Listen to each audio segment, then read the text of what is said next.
Stanislas Amoa, bonjour. Bonjour à vous, Mori Agua. Bonjour à toutes et à tous. Je ne vais pas quand même démarrer par vos propositions.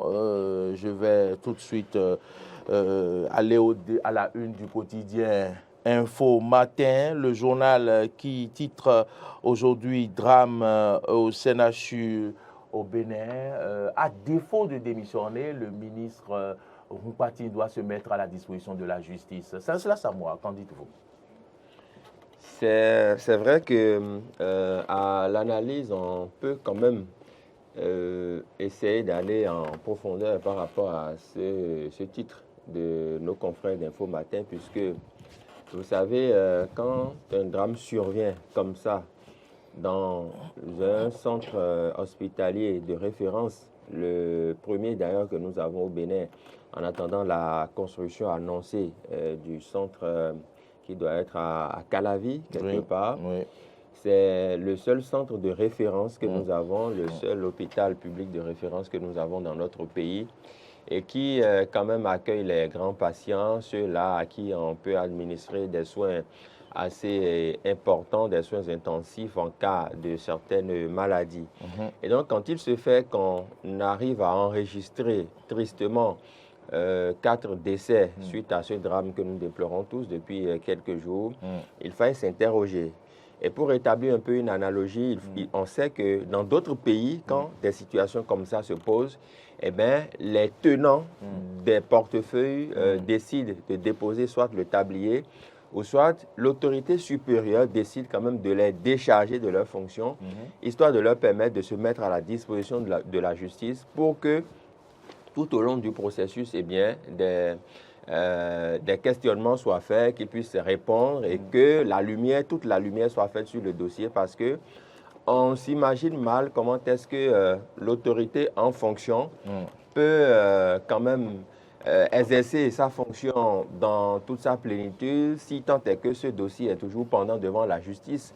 On s'imagine mal comment est-ce que les parents de ces personnes victimes-là, puisque ce ne sont pas des animaux, ce sont des êtres humains qui sont décédés au CNHU et au niveau du service de la réanimation. Et donc, c'est compliqué. Comment est-ce que l'autorité ou les autorités en charge de ce secteur pourront quand même être tranquilles si toute la lumière n'est pas encore faite sur le dossier? Et donc, quand on dit à défaut de démissionner, le ministre doit se mettre à la disposition de la justice, je pense d'ailleurs que s'il veut laver son honneur et prouver quand même qu'il est l'autorité de tutelle et qu'il y a quand même des choses, s'il y a à demander des explications à qui que ce soit, s'il a peut-être à poser des questions, d'éclaircissement, c'est le moment pour lui d'y aller. Et donc, j'estime que si la justice a besoin de lui, elle lui fera appel, sans doute, pour en savoir. Mais précisons aussi pour ce que nous avons vu dans les autres pays, c'est que ces personnalités, c'est soit au niveau de l'exécutif qu'on les décharge, on les remplace par d'autres personnes. On a vu quand même au niveau du Sénégal, pour prendre l'exemple du Sénégal, une situation presque similaire, où des personnes, justement, sont décédées dans un hôpital. Et Macky Sall n'a pas tardé, justement, à décharger son ministre de la Santé. Vous parlez de l'affaire des sages-femmes. Exactement, c'est ça, l'affaire des sages-femmes. Donc, Macky Sall n'a pas tardé à décharger son ministre de la Santé. Le Sénégal, c'est en Afrique. Hein, c'est ce que je dis, c'est tout près de nous. Oui, donc, oui, c'est pour dire que, oui, des exemples comme ça, on en a et on peut en multiplier. Donc, si M. Roumpati est encore à son poste, certainement que pour le moment, rien ne l'ébranle, mais on attend les prochains jours pour voir. Toujours est-il, il faut le préciser ici, depuis ce plateau, que nous ne sommes pas en train de souhaiter un limogeage d'un ministre ou d'une autorité, mais nous expliquons qu'en de pareilles circonstances, il y a les autorités elles-mêmes... Pourquoi vous dites que vous ne souhaitez pas? Non, je ne souhaite pas. Si un ministre ne fait pas son travail, il faut le limoger, il faut le remplacer. Ce n'est pas la compétence qui manque dans le pays, Stanislas Amoa. Et je pense quand même que le premier responsable, c'est le ministre quand même. C'est le ministre. Vous savez? Et après lui, on va parler du directeur général de l'hôpital. C'est des pertes en vies humaines, il faut le reconnaître. Je suis d'accord et je comprends, je partage amplement votre tristesse par rapport à la situation. Mais ce que je dis, vous et moi, nous n'avons pas la capacité.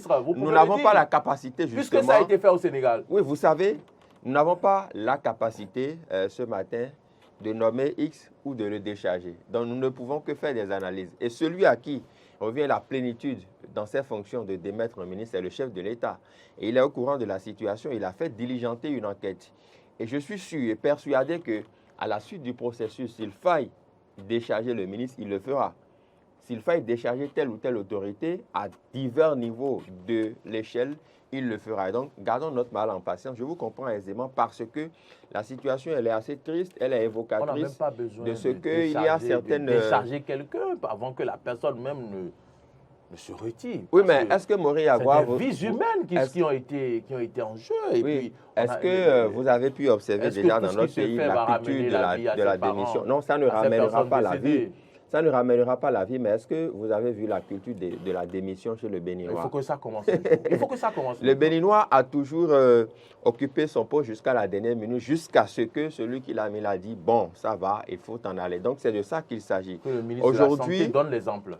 Le ministre de la Santé peut donner l'exemple. C'était le premier dans ce domaine. Oui, vous savez, ça revient depuis quelques jours. Lui-même, il est au courant de la situation. Il lit la presse, il suit la presse, il sait un peu tout ce que nous disons. Et il pourra prendre ce qu'il faut comme décision. Mais ce que moi, je voudrais dire, c'est que par rapport à ces genres de situations, on peut les éviter. Parce que quand on parle de coupure d'énergie électrique, c'est quand même assez délicat. Pour un centre qui se veut être de référence, je le dis une fois encore, dans notre pays. Et puis, il y a des gens qui ont dit que ce groupe électrogène a été déjà réparé plusieurs fois et que ça ne marchait pas bien. Et il a fallu cette affaire pour qu'on tape du poing sur la table.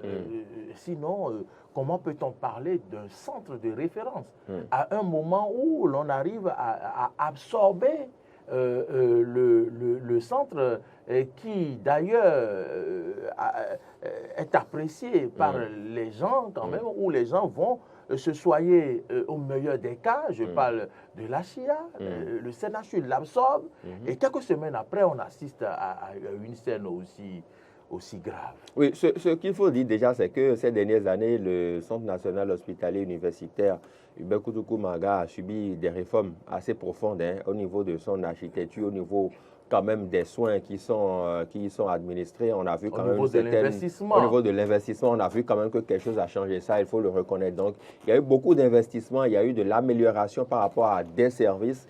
Dans l'ensemble de la maison, si vous connaissiez le CNHU en 2016 et si vous y allez aujourd'hui, c'est carrément autre chose. Le visage a changé, il y a des salles de soins qui ont changé. Les patients continuent de se coucher, les patients continuent d'être à même le sol en urgence. C'est là que j'en venais justement. Alors, les grains qui sont en train de faire griser la machine, c'est justement qu'il y a quelques petits soucis encore à régler, au nombre desquels, parce qu'on ne peut pas accepter aujourd'hui que dans un hôpital de référence, le premier que nous avons, je continue de le dire, en attendant celui qui sera construit à Calavi, que justement qu'il y ait des décès de cette façon, parce que c'est trop facile.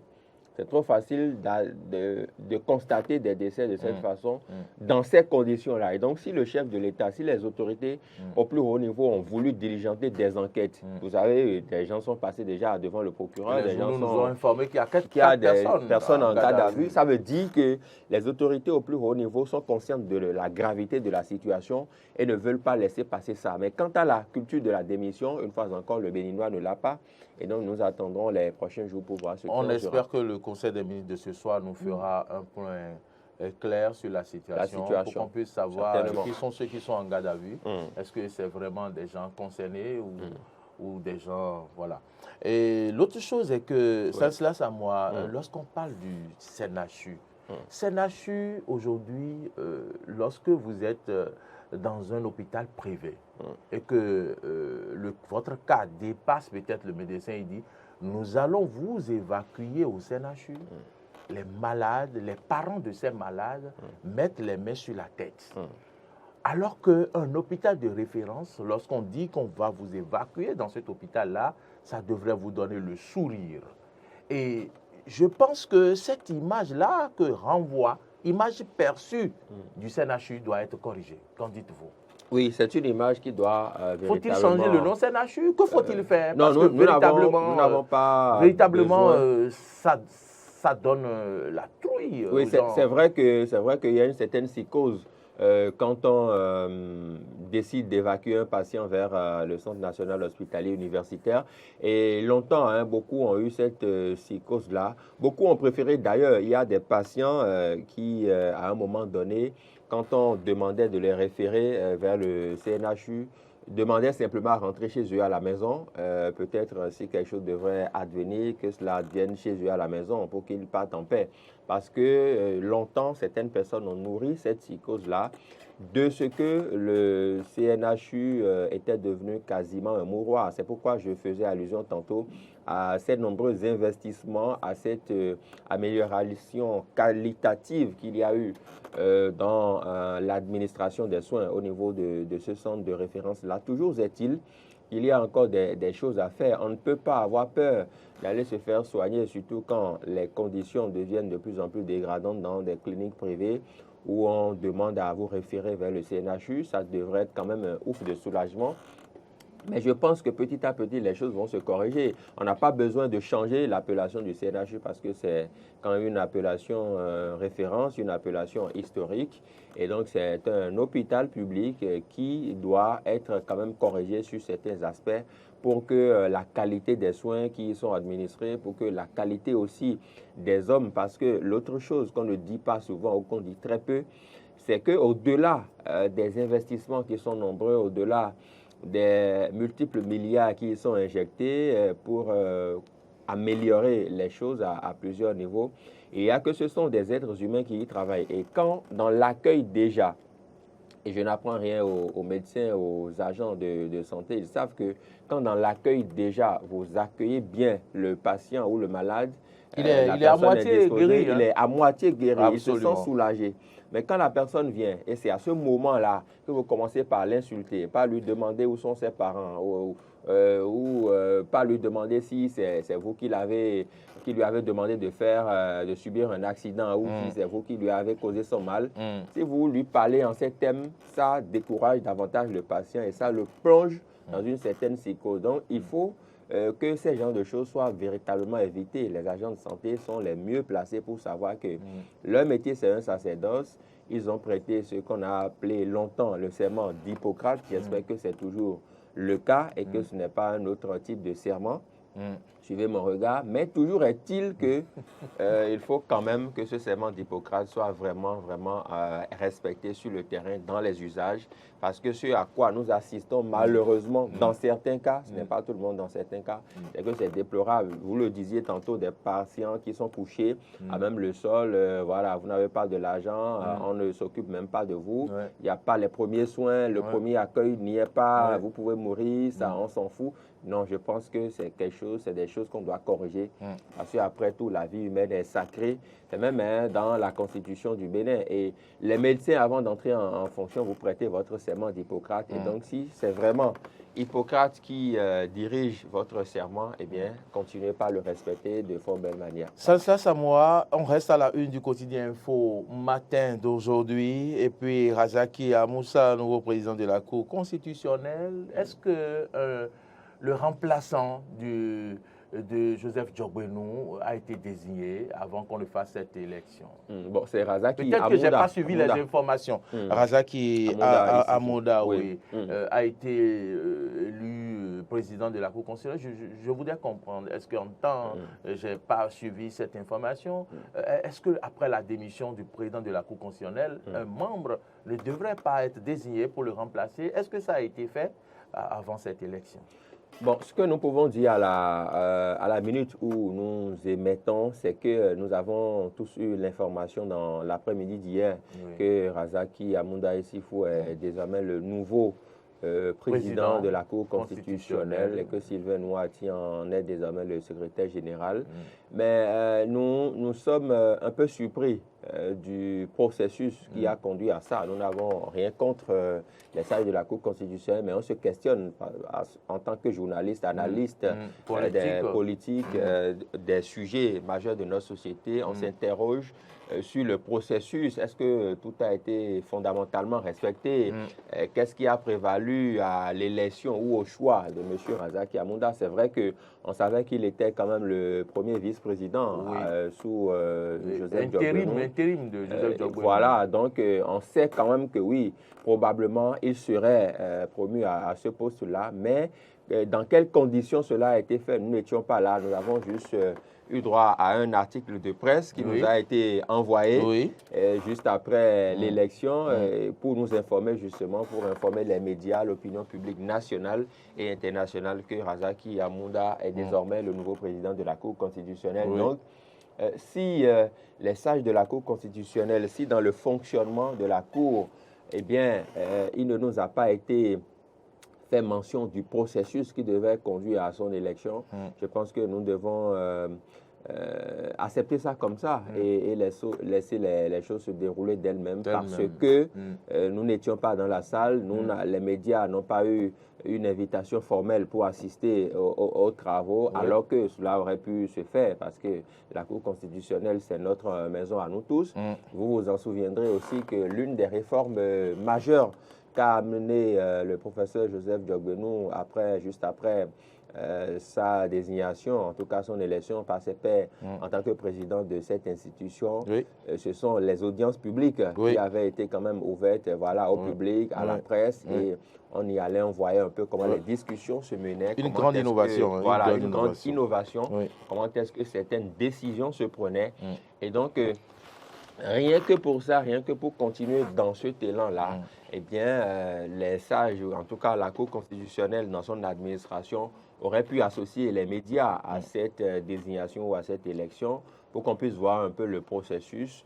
Eh bien, on constate simplement qu'il est le nouveau président de la Cour constitutionnelle. Voilà. J'ai envie qu'on aborde deux autres sujets, mais on va aller vite maintenant. On va rester à la une de Info Matin, Marcel, toujours. Le journal a titré que Maître Adrien Humbedi désillusionné, en fait la retraite politique. Ma question, Stanislas, à moi, est-ce Maître Adrien Humbedi qui est désillusionné ou bien c'est les analystes politiques qui sont désillusionnés, puisque nous avons suivi les analyses et qui ont les analystes politiques qui ont dit ici que Maître Adrien Humbedi a repris sa touche, est reparti au barreau, certainement dans ce qui se prépare, il va remplacer Maître Joseph Diogbenou à la Cour constitutionnelle. Mais on remarque maintenant que ce n'est pas lui qui a pris la tête de la Cour constitutionnelle, et puis le journal titre Humbedi désillusionné en fait la retraite politique. Qu'en dites-vous? Vous savez, Maître Adrien Humbedi avait, contre toute attente, et moi je le dis comme ça, contre toute attente, annoncé son retour au barreau. Vous savez qu'il a raccroché sa robe depuis plusieurs années déjà, il était en politique, et beaucoup se posaient déjà la question à quand il allait quand même passer le témoin au niveau du Parti du Renouveau démocratique pour s'assurer une retraite paisible parce qu'il le mérite avant et après tout. Alors, à un moment donné, entre deux mouvements, entre la démission du professeur Joseph Diogbenou de la tête de la Cour constitutionnelle, il y a eu quand même des rencontres. Vous n'êtes pas sans savoir que Joseph Diogbenou était allé voir Maître Adrien Humbedi, ainsi qu'il a vu quand même d'autres personnalités. Et donc, il s'était quand même susurré dans la presse et au niveau de certains médias que si Maître Adrien Humbedi décide de renouer avec sa robe, parce qu'il a quand même 77-78 ans. Donc, s'il décide de renouer avec la robe, c'est certainement pour renouer avec l'activisme judiciaire et donc le poste qui était le mieux en vue pour qu'il puisse quand même y faire valoir ses droits, c'était le poste de président de la Cour constitutionnelle. Et donc, dans la foulée, Joseph Diogbenou a démissionné et beaucoup d'analystes, je pense qu'ils n'ont pas mal vu en estimant que Maître Adrien Humbedi aurait pu remplacer Joseph Diogbenou. Sauf que, à l'analyse, il y a quand même le mode de désignation parce que Maître Adrien Humbedi n'est pas membre de la Cour constitutionnelle. Et pour en être le président, il faut en avoir été membre. C'est la moindre des choses. Il faut que, soit au niveau de l'exécutif, on vous désigne comme étant membre de la Cour constitutionnelle. Il faut également qu'au niveau de l'Assemblée nationale, on vous désigne comme étant membre de la Cour constitutionnelle. Adrien Houmbéguy, ne remplissant pas ces conditions, il n'était pas loisible, en tout cas, il n'était pas envisageable pour lui d'être porté à la tête de la Cour constitutionnelle parce qu'on ne parachute pas n'importe qui à la Cour constitutionnelle, mais il faut être membre et c'est parmi les membres qu'on choisit quelqu'un. C'est pour ça que Razaki Yamounda est désigné président parce qu'il a d'abord été membre de la Cour constitutionnelle. Je ne vais pas insister parce que vous n'avez pas répondu à ma question. J'ai demandé est-ce qu'ils ont désigné celui qui doit remplacer Maître Joseph Diogbenou, mais vous n'avez pas répondu. Non, vous savez, nous ne pouvons le dire à l'heure actuelle, on attend de voir les prochains jours. Dernière question maintenant. Nous passons à la une du quotidien Matin Libre qui parle bien de l'honorable Guy Mitokpe et Stanislas Samoa. On a attendu, dans quelques heures, ce sera fait. Et je vous annonce qu'on va recevoir l'honorable Mitokpe dans 5 minutes sur notre télévision. Il est en ligne. Il sera en ligne dans quelques minutes. Et nous allons essayer de voir si on pourra lui tirer le verre du nez, comme on le dit. Le journal nous informe que Guy Mitokpe annonce sa destination ce jour. Est-ce que l'attente n'a pas été longue, Stanislas Samoa? Non, l'attente n'a pas été longue parce qu'on va recevoir l'honorable tout à l'heure. Mais vous savez, l'attente n'aura pas été longue, étant entendu que tout se joue maintenant. Il y a la carte politique qui se joue, il y a les élections législatives qui pointent à l'horizon. Et Guy Mitokpe, quand même, après sa démission du parti Restaurer l'Espoir, nous le savions tous, il devait prendre sa vie politique en main, il devait s'orienter vers une nouvelle destination.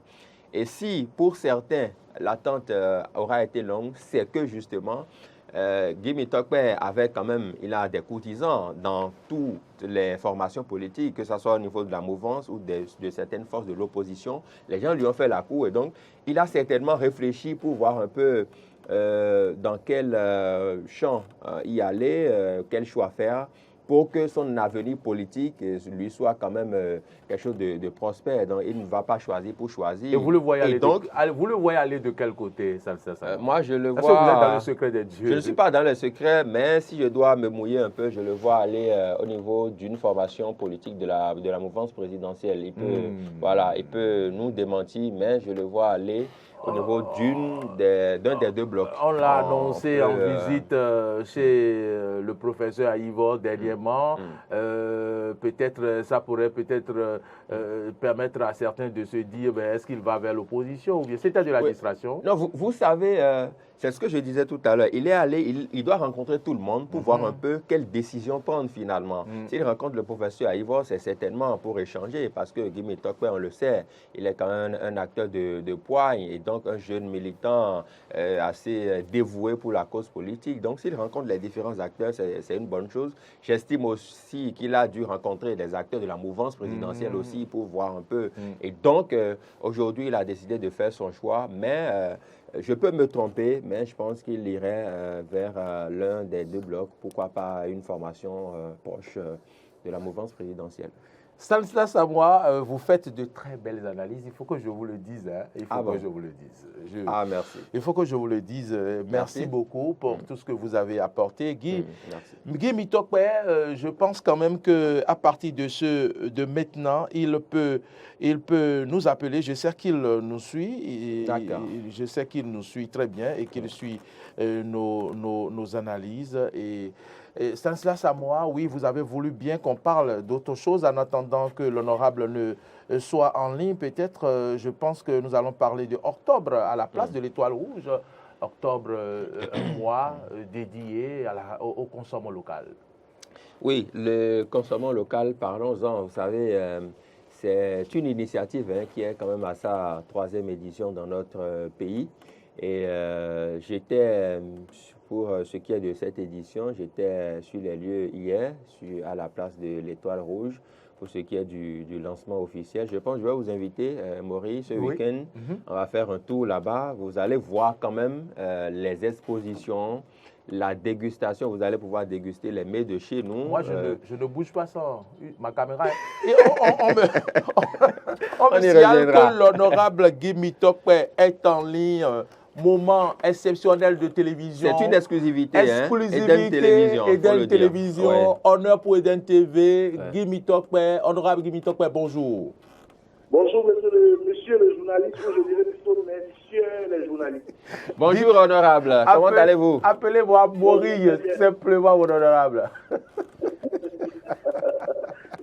Comme j'avais l'habitude de le dire depuis l'université. Oui, vous avez raison, vous avez gardé les habitudes universitaires. Honorable, comment allez-vous? Vous allez bien? Oh, je bénis le Tout-Puissant, j'ai vu aujourd'hui. Ah oui, c'est ça, c'est ça. Quel honneur vous nous faites ce matin d'intervenir en direct sur notre émission Matin d'Éden. C'est un honneur partagé parce que il faut l'avouer. Je crois que vous faites partie des médias actuellement qui font la fierté des médias dans notre pays. Donc, c'est un honneur partagé. Honorable Guy Mitokpe, dans quelques heures, vous ferez une importante déclaration. Pourrons-nous avoir le scoop? Oh, est-ce qu'il y a un scoop à donner? Je crois que ça fait exactement aujourd'hui 6 mois jour pour jour que j'ai rompu les amas avec le parti Restaurer l'Espoir. Donc pour moi, il était temps que je puisse, par respect pour nos compatriotes, par respect pour la chose publique, que je puisse annoncer ma nouvelle destination politique au peuple béninois. Non seulement cela, il faut aussi dire que c'est un secret polichinelle que de savoir que nous sommes à quelques mois des prochaines échéances électorales. Donc, si j'ai le désir de me repositionner politiquement, il ne faut pas attendre la caravane passer. Guy Mitokpe, honorable Guy Mitokpe, Stanislas Samoa pense que vous irez du côté de l'opposition, de la mouvance présidentielle. Non, ce qui compte, c'est l'intérêt supérieur du Bénin. Et je me rabats sur un propos du professeur Joël Aïvo que j'ai eu l'honneur de visiter le dimanche dernier. Il disait en substance, ce qui compte, c'est l'intérêt de tous nos compatriotes. Donc, pour moi, il ne faut pas faire de fixation sur Guy Mitokpe. Il faut faire plutôt une fixation sur notre peuple. Qu'est-ce que chacun de nous peut apporter au débat? Qu'est-ce que nous avions apporté au débat par le passé? Qu'est-ce que nous continuons d'apporter au débat? Et qu'est-ce que nous apporterons au débat? Ne serait-ce que pour les générations à venir. Donc, la fixation ne doit pas être sur ma prochaine destination, parce que tout compte fait, je n'appartiens pas à un parti politique de l'étranger. Je ne vais pas me fixer sur un parti nigérien, burkinabé, malien, ivoirien, pour tout le respect que j'ai pour ces pays. Oui. Je prendrai forcément fait et cause pour un parti de notre pays. Donc, ce qui compte, c'est le Bénin, et c'est le Bénin éternel. Vous parliez de l'intérêt des Béninois, et l'intérêt des Béninois, c'est l'UP ou bien c'est le Bloc républicain? Bon, je crois qu'il n'y a pas que ces partis. Et il n'y a pas que ces partis. Et tout compte fait, c'est une question de chronomètre qui a été déjà mis en marche. Donc, d'ici quelques heures, je crois qu'ensemble, vous et moi, et peut-être que ça sera une découverte pour moi-même, mais tout compte fait, je crois que d'ici 15 heures, on se prononcera là-dessus. Honorable Guy Mitokpe? Oui. Est-ce que vous allez grimper sur le dos du cheval cabré ou bien vous irez à l'ombre du baobab? Bon, il n'y a pas que ça. Il n'y a pas que des chevaux dans la vie, il n'y a pas que des baobabs dans la vie. Et dans la vie, il y a des chevaux, il y a des baobabs. Il y a quoi d'autre? Il y a quoi d'autre selon vous? Dites-nous. Il y a le Bénin, par exemple. Oui, non, mais on sait qu'il y a le Bénin, mais les formations politiques, dites-nous. Il y a Mouel Bénin peut-être? Ce que je disais, il y a l'UDBN. Parce que voilà, pour moi, c'est un peu trop donné à ma petite personne que de faire une fixation sur ma prochaine destination politique. Que la modestie ne vous étouffe, mon honorable. sur le Bénin et ses intérêts. Mais Guy Mitokpe, vous n'êtes quand même pas n'importe qui, osons le dire. Hein, ce n'est pas des fleurs, vous n'êtes pas n'importe qui dans le paysage politique de notre pays. On vous a vu au front. Deuxième personnalité du parti Restaurer l'Espoir. Forcément, vous avez eu à faire vos âmes au niveau de l'Assemblée nationale, au niveau du militantisme politique. On vous connaît pour ça. Et donc, forcément, que vous avez été approché par plusieurs partis politiques pour voir un peu beaucoup de cotisants, je présume. Vous avez eu le temps de réfléchir pour prendre votre décision. Et donc, si vous n'étiez pas important, vous n'auriez pas été approché par tous ces courtisans-là, je présume aussi. Alors, dites-nous, honorable Guy Mitokpe, lâchez le mot. Vous irez dans quel parti politique? Dites-le aux Béninois. Je vous lâche le mot. Je vous lâche le mot et ça, je vous le dis la main sur le cœur. Ce sera à 15h, il n'y a pas de problème. OK. Honorable Guy Mitokpe, on ne va pas vous laisser partir sans quand même parler d'un sujet d'actualité. 4 malades décédés au service de réanimation au CNHU. Quel message avez-vous à l'endroit des familles éplorées? Avant toute chose, je voudrais présenter mes sincères condoléances aux familles éplorées. Et c'est toujours avec un pincement au cœur que je me prononce sur les cas de malheur. Et parfois, certains de nos compatriotes ont l'impression qu'on politise tout. Je ne crois pas que ce soit une politisation de la question de la santé que de se prononcer sur ceux qui sont malheureusement décédés dans de pareilles conditions. Nous sommes au XXIe siècle, nous aspirons à être une grande nation, nous aspirons à être un grand peuple.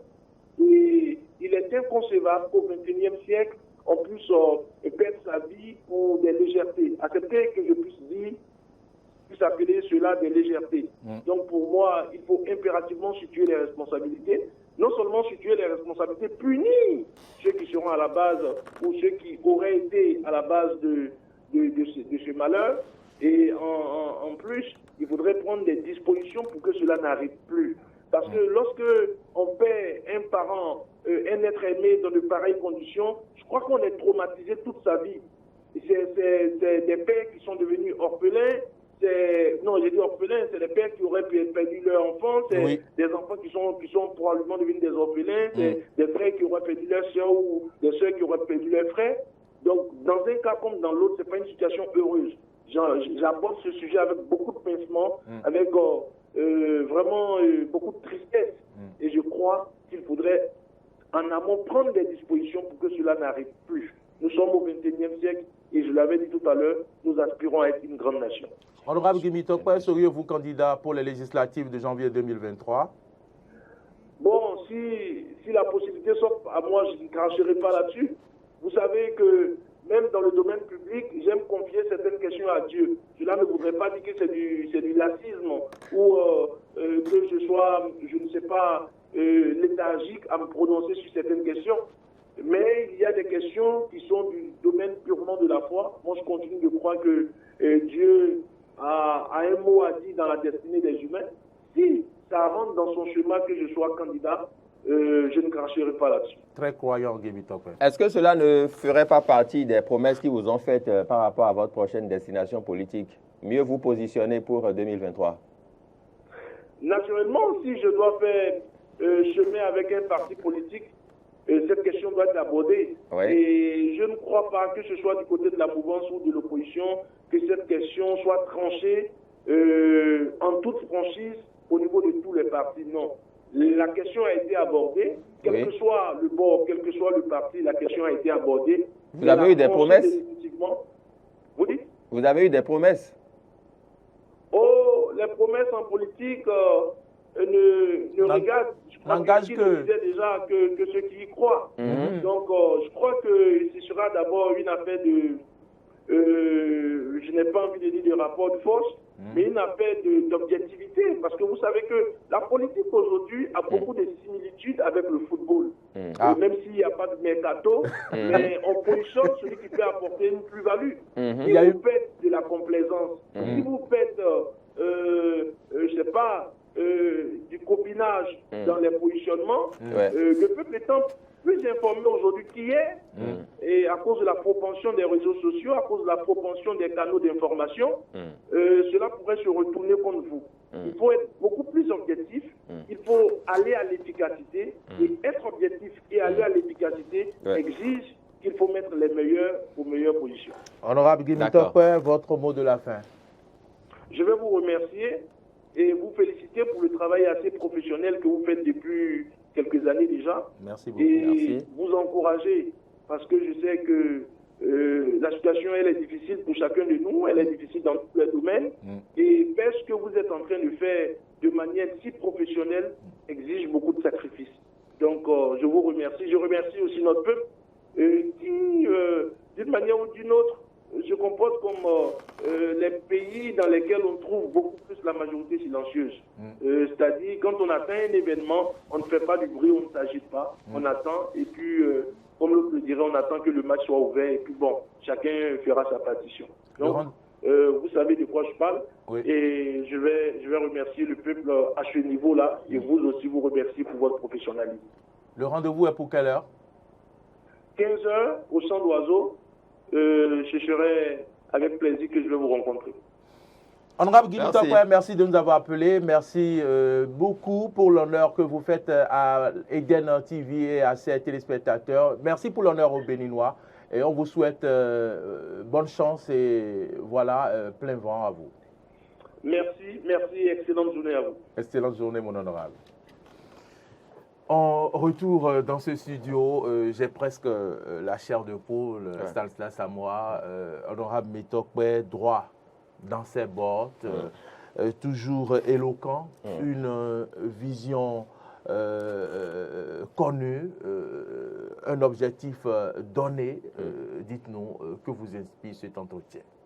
Non, je pense que c'est un honneur, je le disais, c'est même d'ailleurs une exclusivité, Eden Télévision, qu'il puisse, à quelques heures de sa déclaration annoncée par un nombre de médias, qu'il puisse intervenir sur nos antennes pour quand même essayer, même si nous n'avons pas pu avoir la quintessence de ce que nous aurions souhaité, c'est-à-dire qu'ils nous disent clairement sa prochaine destination. C'est vrai que s'il le disait maintenant, eh bien, sa déclaration de tout à l'heure n'aurait plus sa raison d'être, et donc raison pour laquelle il a préféré garder l'information. Mais toujours est-il quand même qu'il a voulu s'ouvrir un peu à nous dire un peu qu'il a eu à rencontrer des personnalités qui se sont entendues sur certaines choses, et que justement, en dépit de tout, qu'on retienne que c'est le Bénin qui gagne, pourvu que ça soit le Bénin qui compte.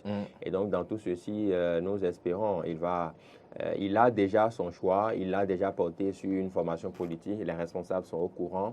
Tout ce qui reste à faire, c'est la publication officielle de ce choix-là à l'attention des médias nationaux et internationaux. C'est ce à quoi nous allons assister dans l'après-midi. Donc, bon vent à l'honorable, et puis espérons que son activisme politique que nous avons tout le temps observé ces dernières années, qui nous a manqué par ailleurs, et que cela revienne pour le bonheur de ceux qui l'aiment, pour le bonheur de ses mandants, pour le bonheur du peuple béninois aussi. Voilà. Stanislas à moi, ce fut un plaisir de vous avoir sur ce plateau. Parfait. Boko a suivi cet entretien exclusif et il dit qu'il présume que l'honorable Guy Mitokwe ira à l'UDBN. On attend de voir. Affaire à suivre, puisque ce sera beaucoup de bien pour l'UDBN. Pourquoi pas. Si l'honorable atterrissait à l'UDBN, nous voudrons faire un coucou, mesdames, messieurs, coucou spécial à Christian Pedron, j'espère que je prononce bien, et toute sa petite famille, la grande famille, Pedron également. Elle nous suit, cette famille, depuis la France. Christian, merci de votre fidélité à votre télévision Eden TV.